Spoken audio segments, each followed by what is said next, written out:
গল্পের নাম বুদ্ধিমান গাধা। একটা গ্রামে এক গাধা ছিল, নাম তার টিপু।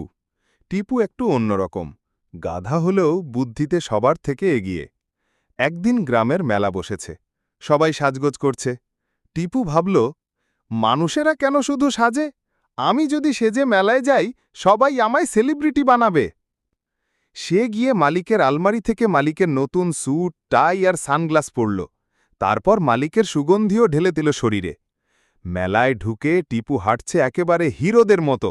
গাধার গায়ে স্যুট, টাই, সানগ্লাস আর মুখে গাম্ভীর্যের ভাব।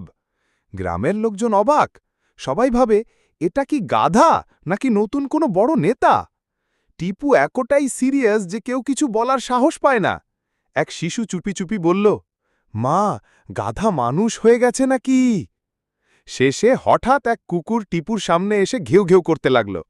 টিপু ভয় পেয়ে এক লাফে করল, না না।